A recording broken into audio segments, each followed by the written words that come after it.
प्यारे विद्यार्थियों, आप देख रहे हैं जीव विज्ञान का पूरा सॉल्यूशन जो आपका 2022 एग्जाम पेपर है, इसका कंप्लीट सॉल्यूशन। तो चलिए स्टार्ट करते हैं इस सॉल्यूशन को। यहाँ पर जो पहला क्वेश्चन आपका एमसीक्यू में आया है, एक संकर संकरण में जीनोटाइप अनुपात जो होता है वो कौन सा होता है? Genotype ratio in mono hybrid cross में वो कितना होता है? तो 1:2:1 होता है, आप सभी को याद होगा। तो सेकंड ऑप्शन जो है इसका करेक्ट हो जाएगा। द्विनिषेचन क्रिया होती है, डबल फर्टिलाइजेशन ऑकर्स इन, किस में होती है? तो आंसर हो जाएगा हमारा आवर्त बीजी पौधों में। तो यहाँ पे कौन सा आपका सही ऑप्शन हो जाएगा? तो ऑप्शन नंबर जो फोर्थ है वो करेक्ट हो जाएगा, एंजियोस्पर्म प्लांट्स। ठीक है।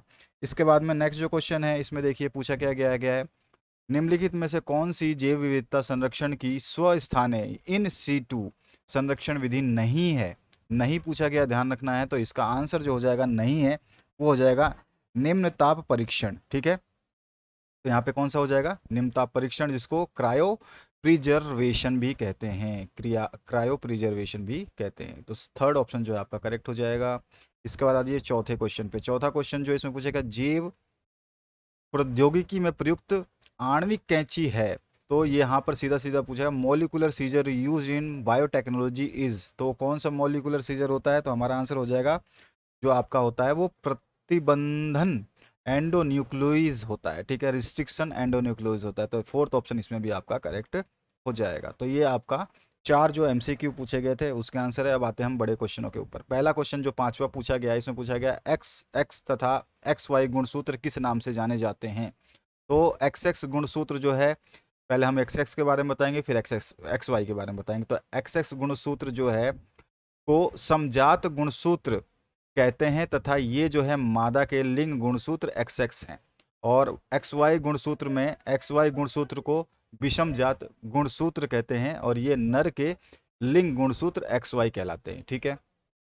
नेक्स्ट जो सिक्स्थ क्वेश्चन है, इसमें पूछा है मार्फिन की रासायनिक संरचना का केवल आरेख आपको बताना है। तो मार्फिन की जो रासायनिक संरचना होती है वो कुछ इस प्रकार की होती है। आपने अगर याद किया होगा तो आपको पता चल जाएगा कि इस तरह की इसकी संरचना होती है। ठीक है ना।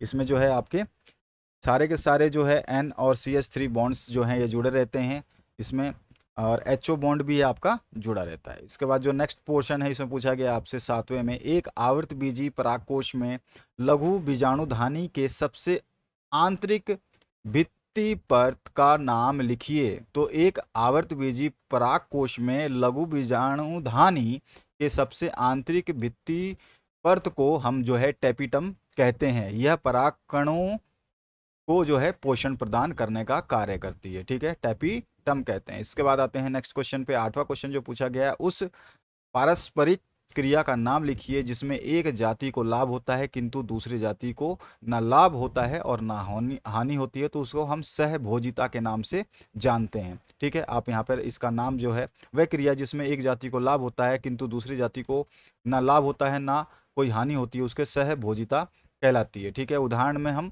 देना चाहें तो दे दें, अदरवाइज जरूरत नहीं। एक नंबर का क्वेश्चन है, आप चाहें तो उदाहरण नहीं भी दे सकते हैं। उदाहरण देना चाहें तो उष्ण कटिबंधीय क्षेत्रों में जो है उसमें आपका क्या होता है, अपरिहोरी पादपों में जो है जैसे आर्किड होते हैं, इसमें सहभोजिता पाई जाती है। इसके बाद में नेक्स्ट जो नाइन्थ क्वेश्चन है, तंबाकू में कौन सा रासायनिक पदार्थ होता है और उस पदार्थ का मानव स्वास्थ्य पर क्या बुरा प्रभाव पड़ता है? तो इसमें आपका जो है निकोटीन नामक एक पदार्थ होता है, जो कि एल्किलाइड रासायनिक पदार्थ के नाम से ये जो है पाया जाता है। ठीक है ना।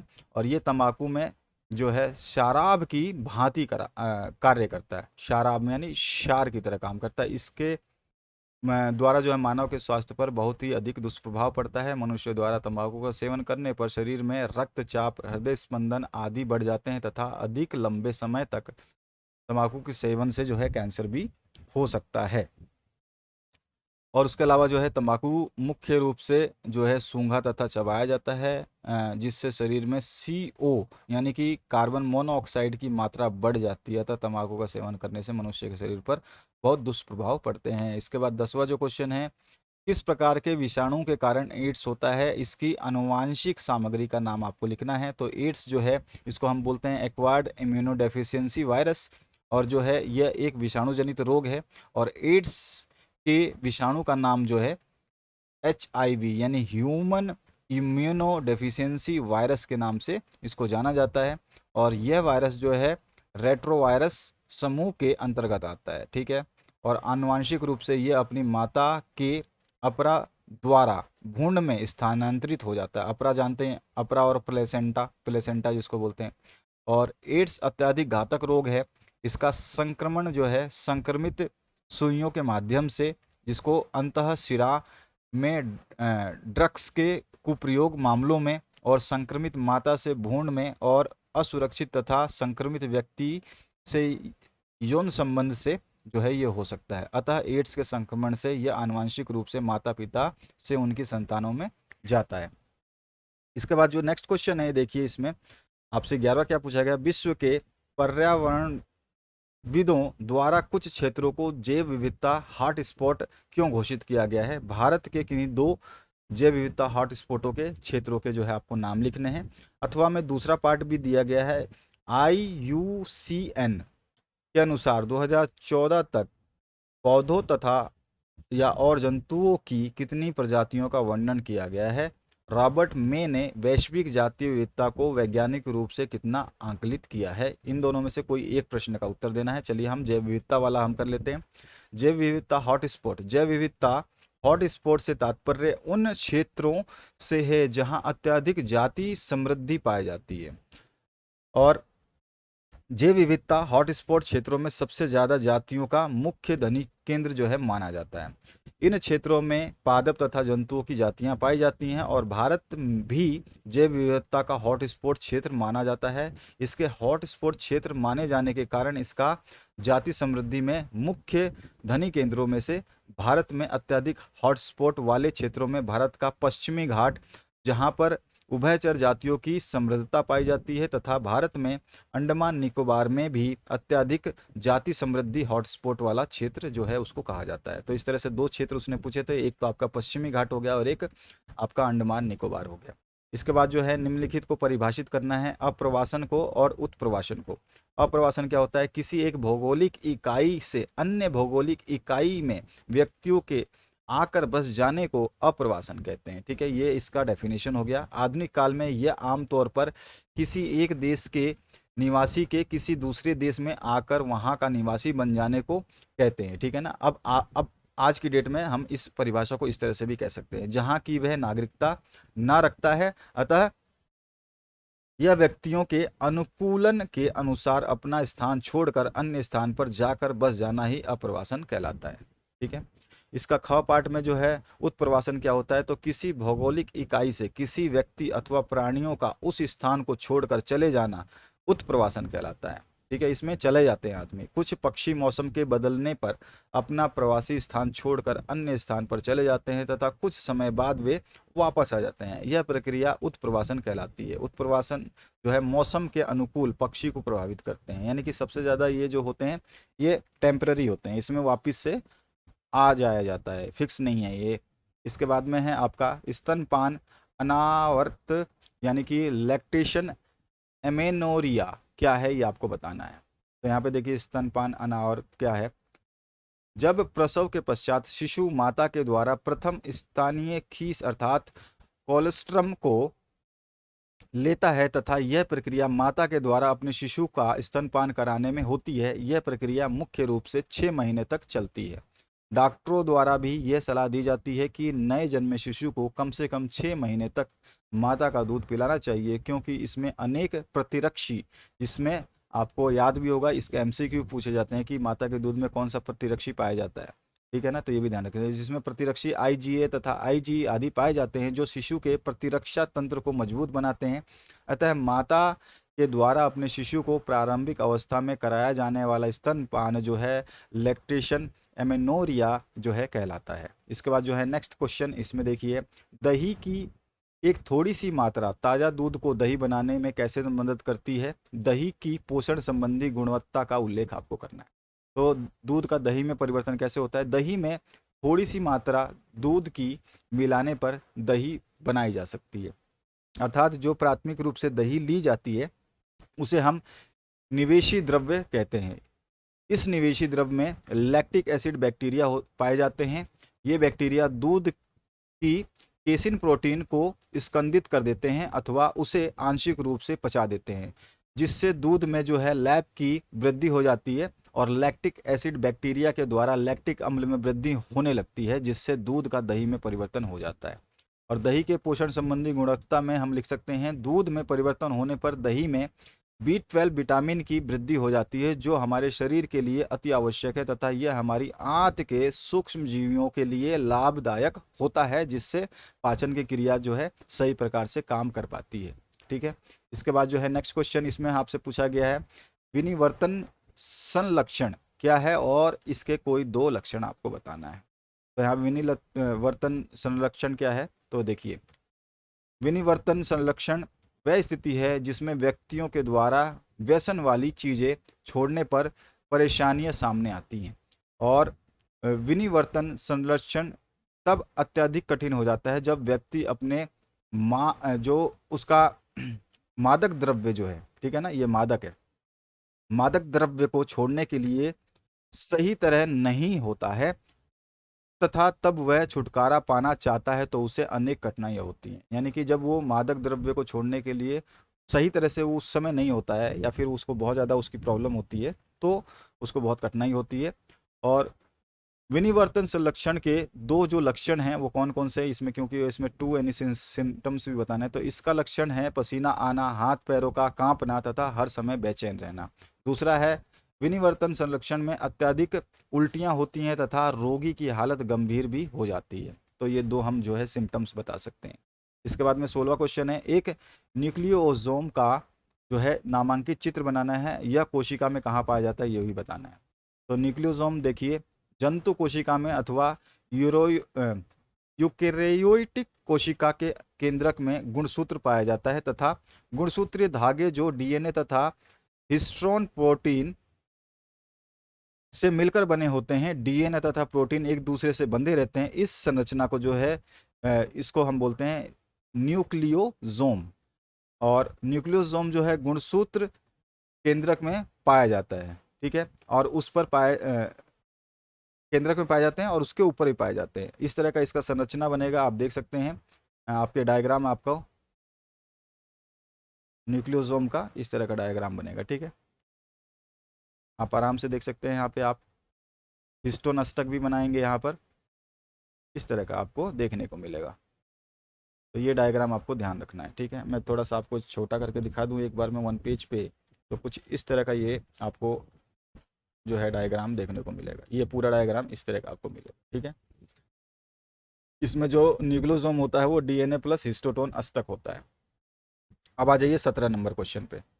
17 नंबर क्वेश्चन में देखिए क्या पूछा गया आपसे, मनुष्य में अग्रपिंडक यानी एग्रोसोम कहाँ स्थित होते हैं और इसका कार्य क्या है। तो मनुष्य में जो नर के जनन अंग वृषण द्वारा, जिसको हम टेस्टिस बोलते हैं, इसमें शुक्राणुओं का निर्माण होता है। इन शुक्राणुओं का शीर्ष भाग जो है गोल्जी काय से बना होता है और यह टोपी के समान संरचना होती है जिसे एग्रोसोम कहते हैं। ठीक है, समझ में आ गया आपको, जिसको अग्रपिंडक कहते हैं। और एग्रोसोम का जो आप देखेंगे अग्रपिंडक को, तो इस तरह से इसका बन जाएगा, ये आपका आगे हो जाएगा और ये इसकी टेल होती है। तो यहाँ पे टोपी जैसी संरचना आपको दिखाई दे। एग्रोसोम में कुछ एंजाइम जैसे हाइलुरोनिडेज तथा जोना लाइसिन आदि पाए जाते हैं। ये एंजाइम शुक्राणु को अंडाणु के भेदन में सहायता करते हैं। ठीक है, अगला जो पार्ट है आपका 18 नंबर, किन्हीं 2 प्रकार की कोशिकाओं का नाम लिखिए जो मनुष्य में सहज प्रतिरक्षा यानी कि इनेट इम्यूनिटी प्रदान करने के लिए कोशिकीय रोध यानी सेलुलर बैरियर के रूप में काम करते हैं।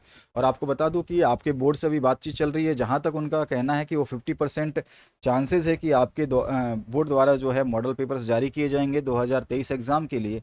अगर जारी किए जाते हैं तो उनके सॉल्यूशंस भी आपको कराए जाएंगे, उसके लिए आप बिल्कुल तैयार रहिए।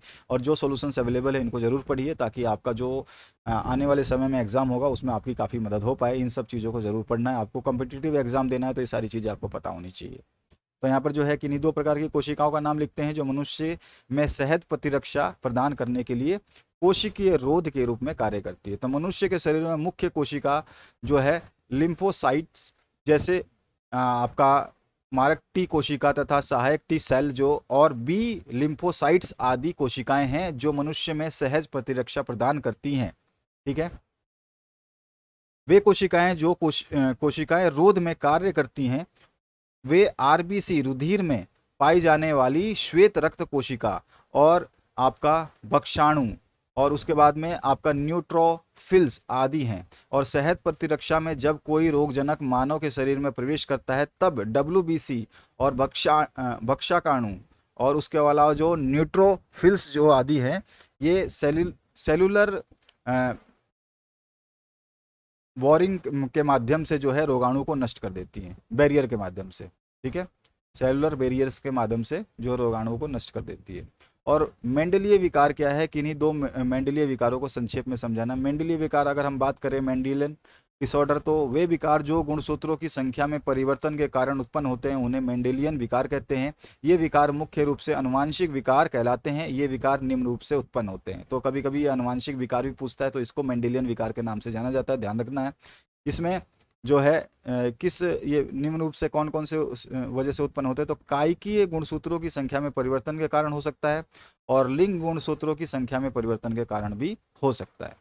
इसके मेंडेलिय विकार अथवा आनुवंशिक विकार के जो उदाहरण है वो इसमें आपका एक हेमोफीलिया आता है। हेमोफीलिया एक आनुवंशिक विकार है जिसमें एक्स संलक्षण होता है और हेमोफीलिया से ग्रसित व्यक्ति के शरीर में चोट लगने पर जो है रक्त का थक्का नहीं बनता, यानी कि खून बंद नहीं होता, तथा थक्का ना बन पाने से रुधिर के अधिक बहाव से जो है व्यक्ति की मृत्यु भी हो सकती है। हेमोफीलिया रोग की वाहक जो है स्त्री होती है। सबसे ज़्यादा जो हीमोफीलिया होता है वो स्त्रियों में होता है, तथा हीमोफीलिया रोग से ग्रसित स्त्री तथा नर हो सकते हैं। नरों में कम होता है लेकिन स्त्रियों में ज़्यादा होता है। इसके बाद में जो है अगर स्त्री वाहक हो जाएगी तो उसके साथ एक्स एक्स रहेगा और जो ग्रसित हो जाएगा उसके साथ में वाई हो जाएगा। ठीक है, इसके बाद में नेक्स्ट जो है दूसरा जो आपका रोग होता है वो होता है आपका वंध्यता। वंध्यता जो है एक मेंडेलिय विकार है। इस विकार में व्यक्ति के द्वारा हरित यानी हरा और लाल रंग में अंतर कर पाना तथा उसे पहचानना कठिन होता है। यानी कि हरा और लाल रंग देखो दोनों अलग अलग कलर है लेकिन फिर भी उसको पहचानने में वंध्यता के अंदर प्रॉब्लम आती है। अतः इसको हम कलर ब्लाइंडनेस भी कहते हैं। इसमें एक्स संलग्न कलर ब्लाइंडनेस भी एक्स सहगन अप्रभावी होता है और इसमें जो है यदि स्त्री वाहक तथा पुरुष सामान्य हो तो उसकी संतति निम्न प्रकार से होती है। तो यहाँ पर आप बता सकते हैं कि आपका x और y है, तो यहाँ पर जो xx और xx जो, क्योंकि x आपका जो है वो हो जाएगा आपके पास में लेडीज़ का और ये हो जाएगा जेंट्स का, xy और xy। तो इसमें अगर xx से होता है तो इसमें 25% सामान्य स्त्री और 25% वाहक होगा, और लड़के की दशा में ये 25% जो है ग्रसित होंगे और 25% जो है सामान्य होंगे। ठीक है, इसके बाद में 20वां जो क्वेश्चन है, जैव विविधता क्या है, इसके प्रमुख घटकों को संक्षेप में उल्लेख करना है। इसके अथवा पाठ में आए हैं निम्नांकित उदाहरणों में पाए जाने वाली पारस्परिक क्रिया का नाम बताइए। तो यहाँ पर जो है आपके पास में आम की शाखा पर आर्किड का उगना क्या होता है, अभी अभी हमने सहभोजिता पढ़ा था। और कोयल का जो है कौवे के घोंसले में अंडे देना, ये भी एक रीज़न है। क्या है इसका रीज़न, और बर द्वारा अंजीर पुष्प का परागण। ठीक है, पोलिनेशन ऑफ फिग जो फ्लावर बाई वास्प। तो ये भी आपके रीजंस इनमें से आप जो बता सकते हैं वो बता सकते हैं, या फिर आप बता सकते हैं जैव विविधता क्या है और इसके प्रमुख घटक क्या है। तो हम जैव विविधता की बात कर लेते हैं। किसी भी क्षेत्र में जंतु पादप तथा सूक्ष्म जीव परस्पर संयोग करके रहते हैं, ऐसे स्थानों पर अनेक जातियां पाई जाती है। अतः इन जातियों में पाई जाने वाली विविधता जैव विविधता कहलाती है। क्लियर हुआ। जैव विविधता के जो घटक हैं उसमें हम कह सकते हैं जैव विविधता में जातीय विविधता होती है, परिस्थितीय विविधता या पारितंत्रिक विविधता बोलते हैं, और आनुवंशिकीय विविधता भी मिलती है। जातीय विविधता के बारे में थोड़ा सा बताएं तो इसमें हो जाए जातीय विविधता जाति की विभिन्न भिन्न प्रजाति के मध्य पाई जाती है। उदाहरण स्वरूप भारत में पूर्वी घाट की अपेक्षा पश्चिमी घाट की तरफ अत्यधिक जातीय विविधता जो है पाई जाती है, जिसमें अनेक जातियां उपस्थित हैं। और दूसरा है आनुवंशिक विविधता। तो आनुवंशिकता के आधार पर विविधता जो पाई जाती है उसे हम आनुवंशिक विविधता कहते हैं। जैसे भारत में भी 50,000 से अधिक धान की जाति तथा 1,000 से अधिक आम की आनुवंशिक स्तर पर जो है जातियां पाई जाती हैं। आप सोच भी नहीं सकते हैं कि आप सोच सकते हैं 50,000 से अधिक जातियां जो हैं धान की पाई जाती हैं, चावल की।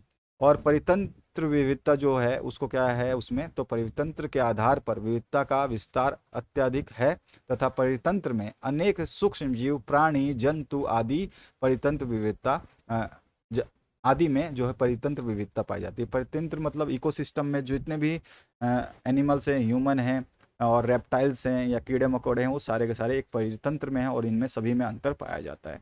इसके बाद 21 नंबर जो क्वेश्चन है इसमें है जैव प्रौद्योगिकी के क्षेत्र में 3 विवेचात्मक अनुसंधान क्षेत्र क्या है, संक्षेप में आपको बताना है।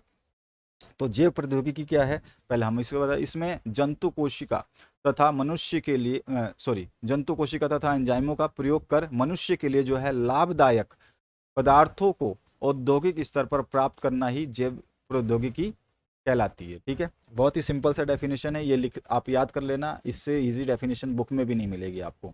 इसके बाद जैव प्रौद्योगिकी के जो अनुसंधान क्षेत्र हमें बताने हैं, उसमें आपका जैव प्रौद्योगिकी अनुसंधान क्षेत्र निम्न है। इसमें आपका पहला आ जाता है कृषि में जैव प्रौद्योगिकी होती है। तो कृषि में जैव प्रौद्योगिकी के प्रयोग से अनेक पीड़क प्रतिरोधी फसलें और बाढ़, सूखा और लवणता तथा अधिक उत्पादन क्षमता वाली फसलों को जो है बनाया जा रहा है। उदाहरण के लिए बीटी कपास है, ठीक है ना आपका। उसके अलावा सुनहरा चावल जिसको गोल्डन राइस भी बोलते हैं वो भी है, ठीक है ना। तो ये सारे के सारे कृषि में आते हैं। बीटी कपास तो बहुत ही फेमस है। इसके बाद में अनुवांशिक चिकित्सा में जैव प्रौद्योगिकी में हम बात करें तो इसमें क्या होता है, जीन चिकित्सा में जैव प्रौद्योगिकी का प्रयोग हुआ है, जिसके फलस्वरूप अनेक रोगों जैसे एडीए की कमी, इंसुलिन निर्माण और जो है आपका फिनाइल कीटोन्यूरिया और आदि रोगों का जो है इलाज किया जा रहा है। अतः अनुवांशिक रोगों का इलाज जैव प्रौद्योगिकी के माध्यम से भी संभव हो पाया है। इसके अलावा जो है अनुवांशिक रूपांतरित जीवों में जैव प्रौद्योगिकी, तो अनुवांशिक रूपांतरित जीवों जिसको जीएमओ के निर्माण में भी जैव प्रौद्योगिकी का उपयोग हुआ है। जैसे जैसे कि आपका एक आपका वो याद होगा, रोजी गाय होता है, जीएमओ चूहे जो हैं जिनका प्रयोग पोलियो टीका अध्ययन में भी किया गया था। इसके बाद में नेक्स्ट जो क्वेश्चन है आपका 22 नंबर, निम्नलिखित का संक्षिप्त आपको वर्णन करना है। पीसीआर क्या होता है, जैल विद्युत संचलन क्या होता है, जैल इलेक्ट्रो फोरेसिस, और इसके बाद में बायोपायरेसिस। सारे क्वेश्चन मैंने इसमें से 70% क्वेश्चंस आपको करवा दिए थे। जो बच्चों ने पढ़ा था उनको सभी को इनके आंसर्स मिले होंगे। और पीसीआर जो है सबसे पहले हम डिस्कस करते हैं। तो आपको सभी को पता है पीसीआर क्या होता है। ये पॉलीमराइज चेन रिएक्शन होती है। तो पीसीआर तकनीक के माध्यम से अनेक प्रकार के रोगों जैसे एड्स तथा यकृत शोथ बी के रोगों की पहचान पहले कर पाना संभव हो पाया है। पीसीआर का सबसे ज़्यादा उपयोग जो है आपके एड्स वगैरह में भी ज़्यादा होता है, ठीक है ना, और कैंसर में भी होता है।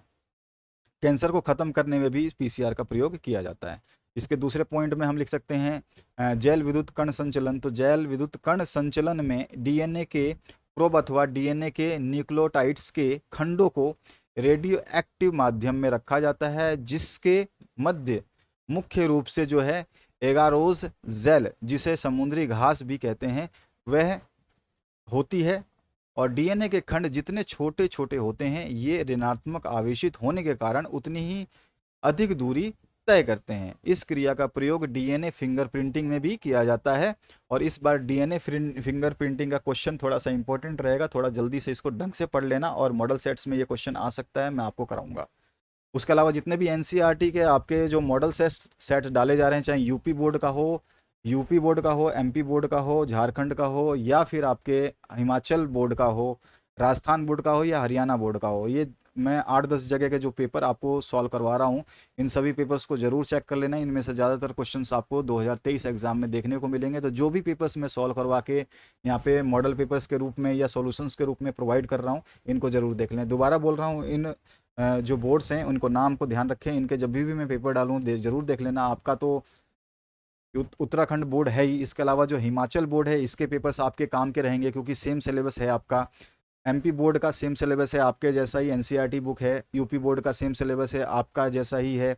और उसके अलावा जो है आपका छत्तीसगढ़ बोर्ड, उसका भी सेम सिलेबस है एनसीईआरटी बेस्ड, और 100% सिलेबस है उसका।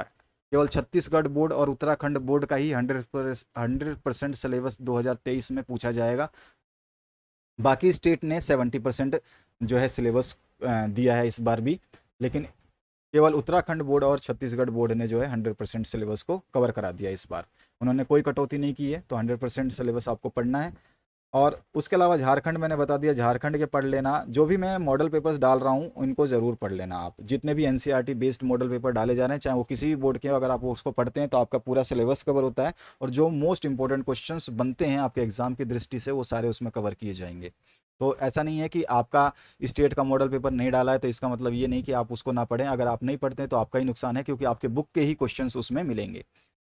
तो यहाँ पर जो मैंने आपको बताया कि यहाँ पे छोटे छोटे, क्योंकि डीएनए के खंड जितने छोटे होते हैं तो ऋणात्मक आवेशित होने के कारण जो है उतनी ही अधिक दूरी वो तय करते हैं। इस क्रिया का प्रयोग जो डीएनए फिंगरप्रिंटिंग में भी किया जाता है, और डीएनए के ऋण आवेशित कण जो है एनोड की ओर गमन करने लगते हैं। यहाँ पर एक छोटा सा हम एक डायग्राम दे सकते हैं जिसमें एनोड और कैथोड बना देंगे, रेडियो एक्टिव माध्यम यहाँ पे दे देंगे और डीएनए खंड दिखा देंगे। ठीक है, वैद्युत कण संचलन जेल का जो है छोटा सा डायग्राम अगर इस तरह का बनाते हो तो आपको पूरे नंबर मिलेंगे। ठीक है ना, तो यहाँ पे ये ध्यान रखना कि इसका रेडियो एक्टिव माध्यम मत छोड़ना। तो ये पूरा का पूरा डायग्राम जो अभी रेड कलर में आपको ये पूरा बॉक्स में दिखाई दे रहा है, पूरा बॉक्स का डायग्राम इस तरह से बना सकते हो।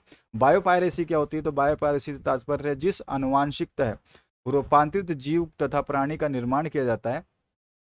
तो बायोपायरेसी में क्या होता है कि हम अनुवांशिक रूप से जो है रूपांतरित जीव और प्राणी का निर्माण करते हैं, और अन्य संगठन अगर इसको चुरा लेता है बिना मतलब पंजीकरण कराए हुए, अगर हमने इसका पंजीकरण करा रखा है और उसको चुरा लेता है तो वही होती है बायोपायरेसी। ठीक है, तो किसी चीज़ को जो है आप यूज़ नहीं करते या उगाते नहीं हो लेकिन उसको चुरा करके उस मेथड को यूज़ कर लेते हो तो वही बायोपायरेसी कहलाती है अपने बायोलॉजी के टर्म्स में। तो आनुवांशिक रूप से रूपांतरित जीव या प्राणी का निर्माण किया जाता है, वह किसी अन्य संगठन के द्वारा अपना पंजीकरण करा लेने पर उसका चोरी हो जाना जो है वही बायोपायरेसी कहलाती है। ठीक है, उदाहरण के लिए भारत की जो साबरमती धान के द्वारा अन्य किस्म के तैयार की गई, परंतु अमेरिका कंपनी ने उस पर जो है अपना पंजीकरण करा लिया। ये हुआ था और ये बहुत बड़ा इशू भी बना था कि एक धान की किस्म जो है, एक चावल की किस्म इंडिया में बनाई गई थी जिसका साबरमती नाम रखा गया था, और इस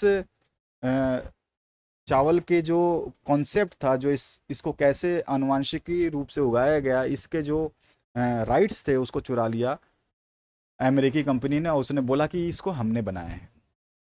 इसके बाद में 23वां नंबर जो क्वेश्चन है, लघु बीजाणु जनन और गुरु बीजाणु जनन में अंतर आपको बताना है। अथवा में यहाँ पे दिया गया है झालर क्या है, पित्तपिंड क्या है और अपरा क्या है, प्लेसेंटा क्या है, ये आपको बताना है। तो हम झालर वाले क्वेश्चन को करते हैं। तो झालर क्या होता है? यह मादा जनन तंत्र में फेलोपियन नलिका के कीपक क्षेत्र में पाई जाती है। इसके द्वारा अंड को पकड़ करके फेलोपियन नलिका में प्रवेश कराया जाता है। इन्हें फ्रिम्ब्री कहते हैं। ठीक है, तो ये हो गया आपका झालर, और इसका जो है हम देख सकते हैं यहाँ पर ये वाला आपका झालर होता है। ठीक है ना, यहाँ पर फ्रिम्ब्री या झालर बोलते हैं। ये गर्भाशय हो गया आपका यूट्रस, यहाँ पे ओवरी हो गया, ये अंडाशय हो गया, ये योनि होगी आपका यूट। ठीक है, अब इसके बाद आते हैं हम नेक्स्ट जो इसका पार्ट है उसके तरफ। इसका नेक्स्ट पार्ट में जो है आपसे पूछा गया पित्तपिंड। तो यहाँ पे मादा जनन तंत्र में अंडाशय में जब ग्रिफियन पुटिका का निर्माण होता है, ग्रफियन पुटिका का निर्माण, तो ये ग्रफियन पुटिका से जब अंडाणु का उत्सर्जन होता है तब यह एक ग्रंथिल आकार संरचना बना लेती है जिसे कार्पस ल्यूटियम कहते हैं, और ये ग्रंथिल संरचना जो है प्रोजेस्टेरोन हार्मोन का स्त्रवण करती है। यहाँ पर देखिए इस तरह से कार्पल्स ल्यूटियम जो है आपको इस तरह से मिलेगा। ये छोटा सा डायग्राम बना देंगे, तो अगर आप थोड़ा सा एक लाइन कम भी लिखते हैं ना तो आपको पूरे नंबर मिल जाएंगे। तो ग्राफिन पुटिका जो है ग्रफियन पुटिका से अंडाणु का उत्सर्जन जो है हो जाएगा। ठीक है ना, यहाँ पे बीच में अंडाणु लिख देना, ग्रफियन पुटिका से अंडाणु का उत्सर्जन। ठीक है, और इस तरह से कार्पस लूटियम जो है आपका यह बन जाएगा। इसके बाद में उत्तर नंबर ग, अपरा क्या है? तो प्लेसेंटा क्या है? तो हमको अच्छी तरह से पता है, आपको मैंने कई वीडियोस में लास्ट टाइम मैंने बताया था, इसका डायग्राम बना करके पूरा का पूरा हर चीज़ बताया था कि प्लेसेंटा क्या होता है। चलिए, यह भ्रूण के जरायुज अंकुरक तथा माता के गर्भाशय के साथ अंतरा उंगली युक्त संरचना का निर्माण करती है। इसके ऊपर जो है छोटे छोटे से फिन्स होते हैं जिसे अपरा कहते हैं। अपरा विकसित हो रहे भ्रूण को जो है पोषण तत्व प्रदान करती है। सबसे ज़्यादा इंपॉर्टेंट रीज़न क्या है अपरा का, मतलब क्या काम करती है, फंक्शन, मेन फंक्शन जो है इसका, जो भी आपके भ्रूण निर्माण होते हैं उस भ्रूण को जो पोषण मिलता है और उसकी संरचना जो है, उसके संरचना में जितनी भी आवश्यक तत्व हैं वो अपरा द्वारा ही जो है पहुंचती हैं। ठीक है ना, तो आवश्यक तत्व जो है पोषक तत्व प्रदान करती है, और ये संरचना भ्रूण को अनेक आवश्यक तत्व माता से भ्रूण में पहुंचाती है।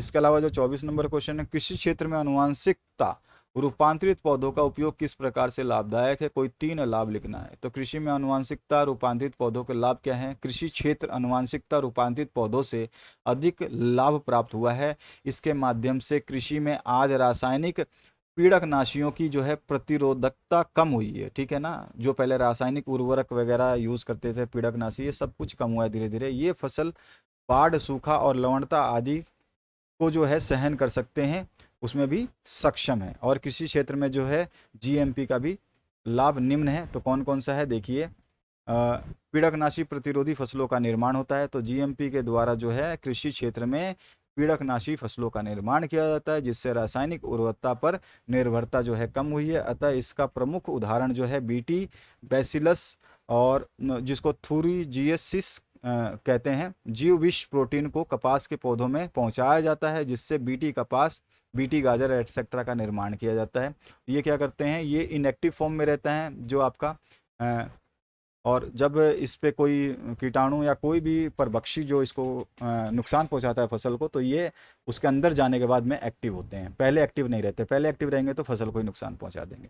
खरपतवारनाशी फसलों का निर्माण जो है, खरपतवारनाशी फसलों का निर्माण भी इस जीएमपी के द्वारा किया जाता है। इसके द्वारा जो है खरपतवारनाशियों को हटाने के लिए रासायनिक उर्वरकों पर निर्भरता जो है कम हुई है। जैसे गन्ने की फसल से जो पार्थेनियम और जो गाजर घास को हटाने के लिए गन्ने के फसल में आनुवांशिक रूपांतरित फसल का निर्माण किया गया।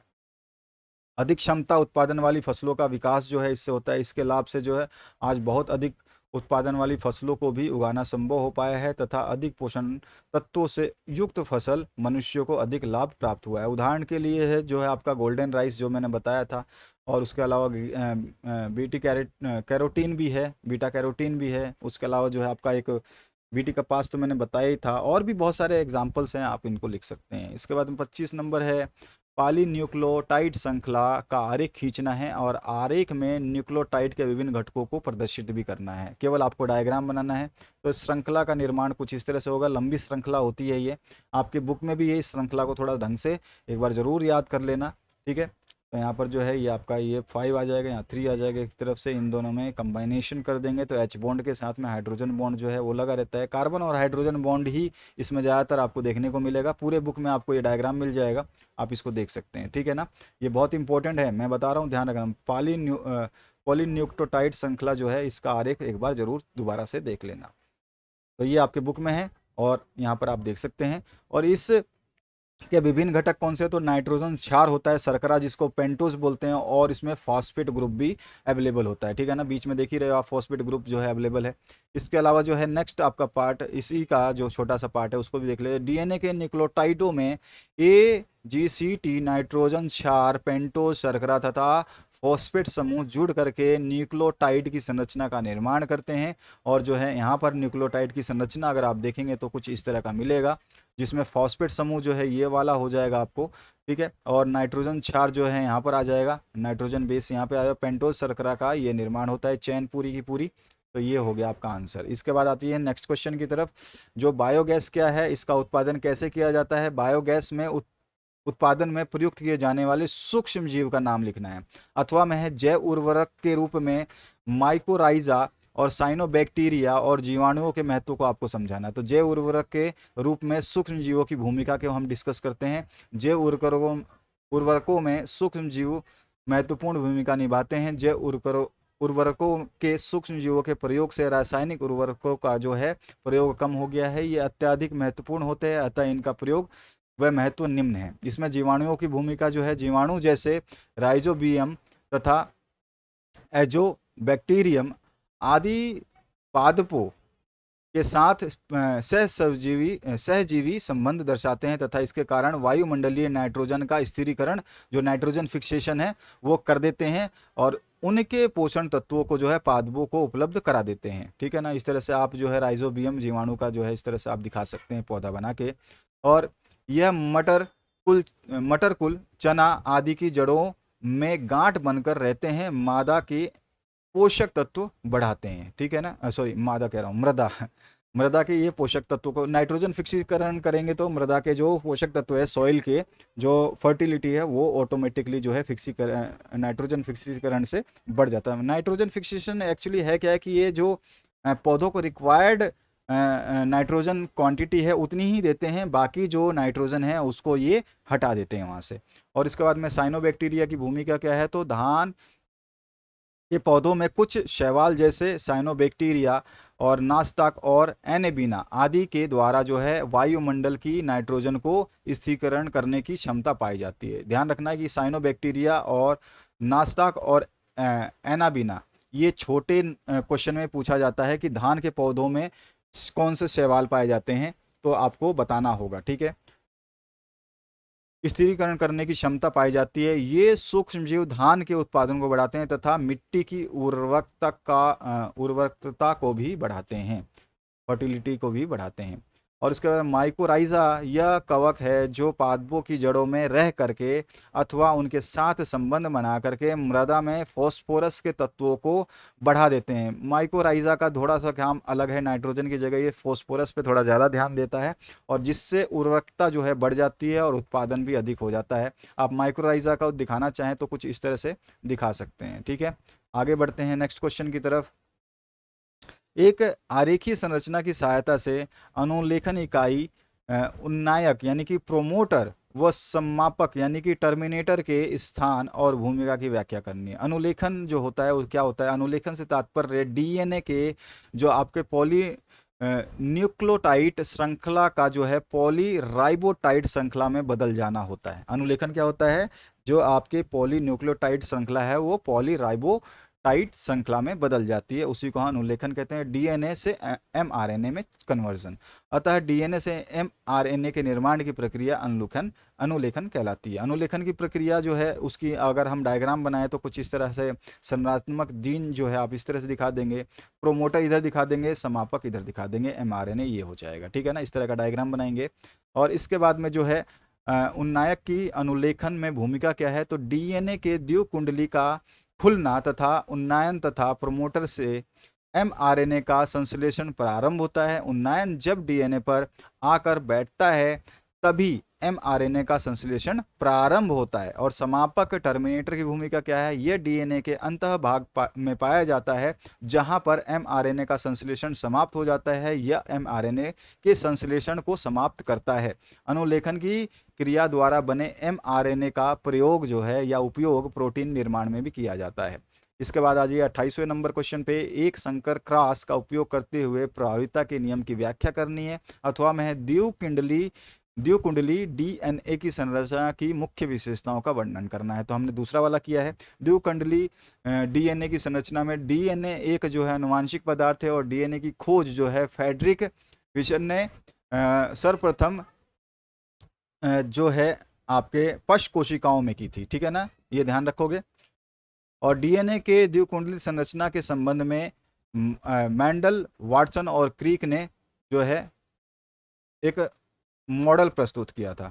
और उस मॉडल के अनुसार, इस मॉडल के अनुसार जो है डीएनए द्विकुंडलित पॉलीन्यूक्लियोटाइड संरचना होती है जिसमें दो रज्जुक प्रति समांतर क्रम में जुड़े होते हैं और इसकी आकृति मुड़ी हुई चैन की भांति दिखती है या प्रतीत होती है। और डीएनए के प्रत्येक कुंडलन की लंबाई जो है 34 आर्मस्ट्रॉन्ग होती है तथा डीएनए के क्षारों के बीच की दूरी समान जो है 3.4 आर्मस्ट्रॉन्ग होती है और डीएनए के प्रत्येक पिच में 10 क्षार पाए जाते हैं। ये सारी चीज़ें हो गई। इस तरह से आप देखोगे तो ये डीएनए का आपके बुक में भी ये डायग्राम है। हाइड्रोजन बॉन्ड यहाँ पे बने रहते हैं। 10 क्षार यूम का पिच जो है बीच में पाया जाता है जिसमें 34 आर्मस्ट्रॉन्ग का होता है और शुगर और जो फॉस्फेट बैकबोन होते हैं वो नीचे वाली श्रृंखला में पाए जाते हैं। तो इस तरह से हो गया। और इसके डीएनए की प्रमुख विशेषताएं जो है हम बता सकते हैं। डीएनए अत्यधिक स्थायी होने के कारण इनमें आनुवंशिक सूचनाएं निहित होती हैं, अतः ये आरएनए की अपेक्षा अधिक स्थायी होते हैं, जिससे सरल किरणों से इनके जीन में भी उत्परिवर्तन आसानी से नहीं होता है, ठीक है। उत्परिवर्तन जो है आसानी से नहीं होता नॉर्मल किरणों से। दूसरा जो हम बता सकते हैं, डीएनए में हाइड्रोजन बॉन्ड के कारण जो है यह अधिक स्थायी होता है और इसके द्विकुंडल जेड डीएनए में दक्षिणावर्त डीएनए होता है। और थर्ड पॉइंट है डीएनए को नाइट्रोजन क्षार ए तथा टी के मध्य डबल एच यानी हाइड्रोजन बॉन्ड के मध्य ट्रिपल हाइड्रोजन बॉन्ड और हाइड्रोजन मध्य ट्रिपल एच हाइड्रोजन मतलब ट्रिपल हाइड्रोजन बॉन्ड पाया जाता है। ठीक है, इसके अलावा जो है आप इसमें और बता सकते हैं डीएनए को प्रतिबंधित एंजाइमों की सहायता से काटा भी जा सकता है और डीएनए समस्त जीवों के आनुवंशिक पदार्थ के रूप में कार्य करता है। इसमें जीन में जो है मोनोक्रोमे मोनोसिस्ट्रोनिक जीन जो है पाया जाता है। इसके बाद 29 नंबर जो क्वेश्चन है, सजीवों के लिए मुख्य अजैव कारकों और उसके महत्व का जो है वर्णन करना है। अथवा में आपको यहाँ पे पार्ट दिए गए हैं। क पार्ट में उष्ण कटिबंधित कटिबंध क्षेत्र में ऐसा क्या विशेष है जिसके कारण इसमें सबसे अधिक जैव विविधता है। और दूसरा है क्या कारण है कि पादपों की अपेक्षा जंतुओं की जाति विविधता अधिक है, कोई दो कारण लिखिए। तो हम पहले क पार्ट को करते हैं। तो क पार्ट में है उष्ण कटिबंध क्षेत्रों की विशेषताएं। तो उष्ण कटिबंधीय क्षेत्रों में ऊर्जा के 100 अधिक होता है, जिससे पादप तथा जंतु जातियां आसानी से विकास कर पाती हैं। ठीक है, ऊर्जा के जो स्रोत होते हैं वो अधिक होते हैं। उसके अलावा जो है उष्ण कटिबंधीय क्षेत्रों में धरातल पर आपदा आसानी से नहीं आती है, यानी कि कोई भी नेचुरल क्लाइमेट चेंजेस जो हैं बहुत कम होते हैं। जबकि शीतोष्ण क्षेत्रों में बार बार जो है हिमखंडन से तथा अन्य आपदाओं से जातियां जो है प्रभावित होती हैं। इसलिए उष्ण क्षेत्रों में अधिक जातियां तथा शीतोष्ण में कम जातियां पाई जाती हैं। ख पार्ट जो है इसमें पूछा गया पादपों की देखिए ख पार्ट में आपसे पूछा गया क्या कारण है कि पादपों की अपेक्षा जंतुओं की जातीय विविधता अधिक है। तो देखिए पादपों की अपेक्षा जंतु वातावरण के अनुकूल होने के लिए वे अन्य स्थान पर आ जा सकते हैं। पहले तो हम यहाँ से शुरू करें। पादपों की अपेक्षा जंतुओं की जातुओं में अधिक जैव विविधता पाई जाती है। इसका रीजन जो है पहला है पादपों की अपेक्षा जंतु गतिमान होते हैं तथा उनमें अधिक जैव विविधता पाई जाती है। और पौधों की अपेक्षा जंतु वातावरण के अनुकूल होने के लिए अन्य स्थान पर आ जा सकते हैं, परंतु पादपों को वातावरण की प्रतिकूल परिस्थितियां जो है झेलने के कारण उनमें कम जैव विविधता पाई जाती है और वो जो है मूवमेंट नहीं कर सकते, वहीं पर रहते हैं। इसका 30वां प्रश्न जो है आवर्त बीजी पौधों में गुरु बीजाणु मृत कोशिका से परिपक्व भ्रूण कोश के विकास का सचित्र वर्णन करना है। या फिर आप बता सकते हैं परिपक्व लघु बीजाणु क्या होता है और पराग नलिका की वृद्धि को दर्शाते हुए स्त्री केसर का अनुप्रस्थ काट कैसा बनेगा वो बनाना है। शुक्र जनन नलिकाओं का आरेखीय काट जो है आपको बनाना है। तो हम चलिए देखते हैं उत्तर नंबर क करते हैं। परिपक्व लघु बीजाणु। तो एक परिपक्व लघु बीजाणु धानी में कई परत जैसे कि बाह्य परत, अंतः परत और मध्य परत और टेपिटम पाई जाती है, तभी परिपक्व लघु बीजाणु यानी कि पराग कण का निर्माण होता है। यहाँ पर देखिए इस तरह का इसका डायग्राम हो जाएगा। आपसे डायग्राम नहीं पूछा है, लेकिन अगर आपको याद होता है तो जरूर आपको डायग्राम बनाना है। उससे क्या होता है कि अगर आप थोड़ा बहुत कम लिखते हैं तो आपको पूरे मार्क्स मिल जाते हैं। ठीक है, लघु बीजाणु हो गए, इसमें जनन छिद्र हो गया, जनन केंद्र नीचे हो जाएगा। और यहाँ पर जो आपका ये वाला पार्ट है, जो बाहर वाला छोटा छोटा सा ये पोर्शन दिखाई दे रहा है, इसको स्पोरोपोलेनिन कहते हैं और ये आपका वर्धी केंद्र हो जाएगा। इसके अलावा जो है लघु बीजाणुओं को परिपक्व करने के लिए टैपिटम उसे पोषण प्रदान करते हैं। अगर दूसरे पार्ट की बात करें तो इसमें पराग नलिका की वृद्धि स्त्री केसर का अनुपस्थ काट जो है उसको बनाना था। तो देखिए यहाँ पर जो सेकंड में क्या पूछा गया है, पराग नलिका की वृद्धि को दर्शाते हुए स्त्री केसर का अनुप्रस्थ काट। तो इस तरह का स्त्री केसर का अनुप्रस्थ काट बनेगा जिसमें परागकण हो जाएगा, वतिकाग्र हो जाएगा, नर युग्म हो जाएगा, पराग नलिका हो जाएगी, अंडाशय से नीचे हो जाएगा, बीजांड और अंडकोशिका एक ही जगह होते हैं और ये बीच वाला जो है वतिकाग्र हो जाएगा। ठीक है, इस तरह से आपका ये डायग्राम बन जाएगा। इसके बाद ग पार्ट में जो है आपसे क्या पूछा गया, ग पार्ट को देख लीजिए। ग पार्ट में शुक्र जनन नलिकाओं का आरेखीय काट बनाना है। तो शुक्र जनन नलिकाओं का बना देंगे। शुक्र जनन नलिकाओं का आरेख काट। शुक्र जनन नलिकाएं वर्षण पिंडों में पाई जाती हैं। एक वर्षण में 250 वर्षणीय पिंड पाए जाते हैं। इनमें से प्रत्येक जो पालियों में से शुक्र जनन नलिकाएं होती हैं जिसमें शुक्राणुओं का निर्माण होता है। ठीक है, अब देखिए इस तरह का आपका ये बनेगा जिसमें शुक्र वाहिका हो जाएगी, अधिवर्षण हो जाएगा इधर बाहर वाला पोर्शन, और ये पूरा का पूरा जो टेस्टिस है ये वर्षण हो जाएगा। और यहाँ पर जो है इस तरह का ये अंतराली कोशिका जो है शुक्र जनन कोशिका बोली जाती है। ठीक है, तो ये आपका इस तरह से डायग्राम। ठीक है, तो यहाँ पर है ये सुखजनन नलिका। तो ये था आपका कंप्लीट सॉल्यूशन बायोलॉजी का जो आपने देखा। और आपके दूसरे सब्जेक्ट्स भी अपलोड किए जा रहे हैं, उसके लिए बने रहिए, अपने दोस्तों के साथ में चैनल को शेयर कर दीजिए ताकि आपके लिए जो भी एग्जाम पेपर्स अपलोड किए जाएँ उनको आप देख पाएँ। Thank you very much, have a good day.